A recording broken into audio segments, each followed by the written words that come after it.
Alright, so we're going to be talking about limiting reactants for this little note-taking session. So make sure you have your notebook out.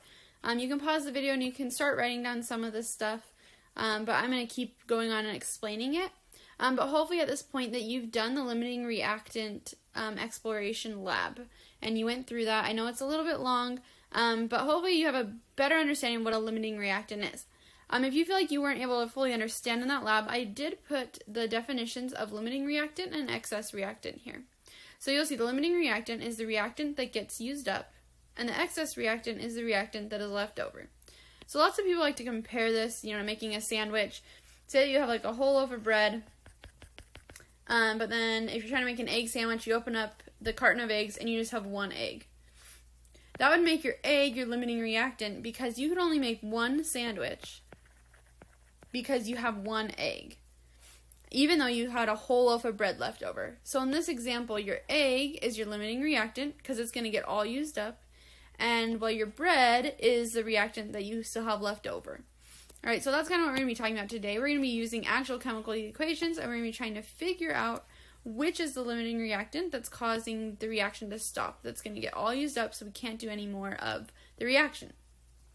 So for these kinds of problems, these are a couple examples that you'll see on your homework, and it will be a chemical equation, and you'll usually be given different grams of the different substances that will be your reactants. So in this one, I gave you this balanced chemical equation, and I asked if we have 25 grams of N2 and 6 grams of H2, what is my limiting reactant and how many grams of NH3 or the product can I make?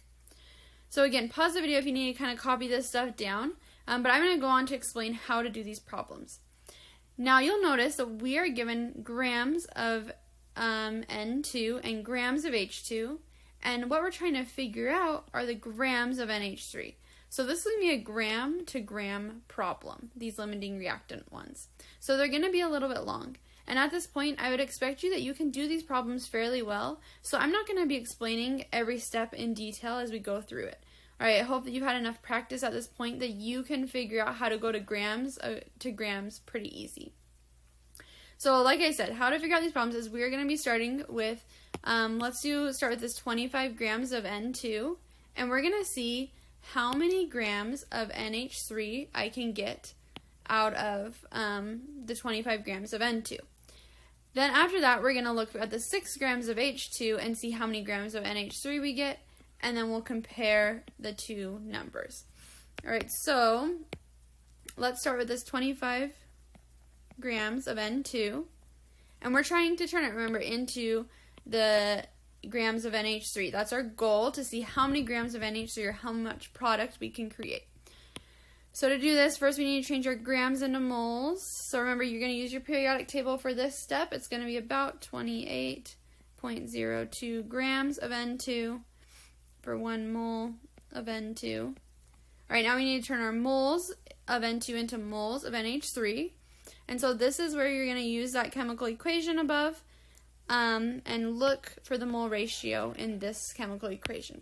So in that chemical equation, when I have 1 mole of N2, we're going to have 2 moles of NH3. And just a reminder, remember, whatever you have on top right here, you want to have on bottom on this side.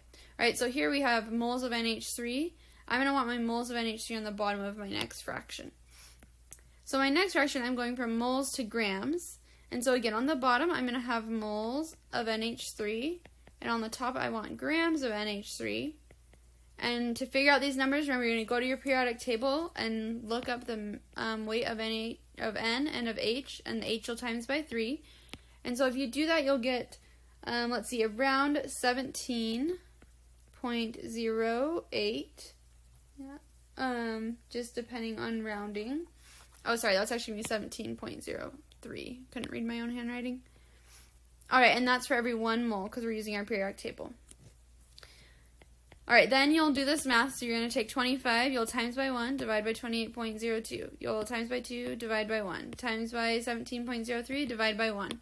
And so in the end, you'll get 30.43.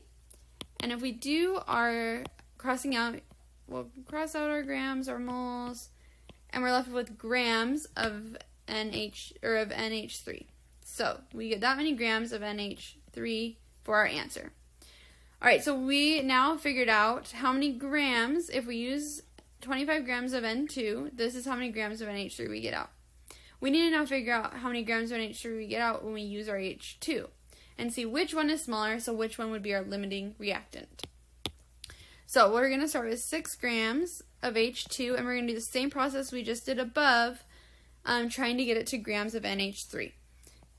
So you'll look up on your periodic table to figure out your weight of H2. And you'll get about 2.02 grams of H2, and that's for every 1 mole of H2. And then we have to change our moles of H2 into moles of NH3. So using our chemical equation above, you can see if there's 3 moles of H2, there's 2 moles of NH3. And then we need to turn that into grams. So if there's 1 mole of NH3, we look at our periodic table to figure it out that we have 17.03 grams of NH3. Alright, so we go through, we can see that our grams cancel, our moles all cancel, so we're left with grams of NH3. And then you do the math and you do 6 and you times it by 1 divided by 2.02 times by 2 divided by 3 times by 17.03, and you should get about 33.7 grams of NH3. Alright, so the next step to figure out your limiting reactant, to actually answer the question, what is the limiting reactant, is you look to see how many grams they can both produce. So when we have 25 grams of N2, we can produce 30.43 grams of NH3. When we have 6 grams of H2, we can produce 33.7 grams. So you see that this number right here is the smaller number. So because this number is a smaller number, that means that NH3 is going to be the thing that's going to run out first. Once we hit 30 grams, or 30.43 grams of NH3, our N2 is going to be the thing that has run out, and we'll still have a little bit left of H2. So for this one, you're going to say your limiting reactant is N2, okay, because it had the smallest number. Now the next question on your homeworks and stuff asks for how many grams of NH3 can I make? So we could make 33.7 if we weren't limited by our N2. But since we're limited by our N2, again, the smaller number is going to be the amount that you can make. So for that answer to that question, it would be the 30.43 grams of NH3. Okay? Alright, so your homework is just going to be problems all exactly like this. So if you feel really comfortable with this, you can pause the video, you can go try to do your homework. If you have another question, you can come back and watch me do the second part. But I'm going to do this second problem down here. So stay tuned if you want to watch me do this one. If not, you can go try your homework and just jump back into the video if you need some extra help if you get stuck, okay? Alright, so again, we're going to move kind of fast for this one. So we're given our balanced chemical equation, and it says we're going to have 18 grams of NH3, and we're going to have 90.4 grams of CuO, and we need to figure out what our limiting reactant is. So let's start with our grams of NH3, and we need to turn that into, in our problem it asks for how many grams of N2 can I make. So we're going to turn this grams of NH3 into grams of N2. Alright, so I'm starting off with that 18.01 grams of NH3, and we need to turn that into moles first. So NH3, if I have about 17.03 grams of NH3, again, remember you're going to your periodic table to find that number, you'll have 1 mole of NH3.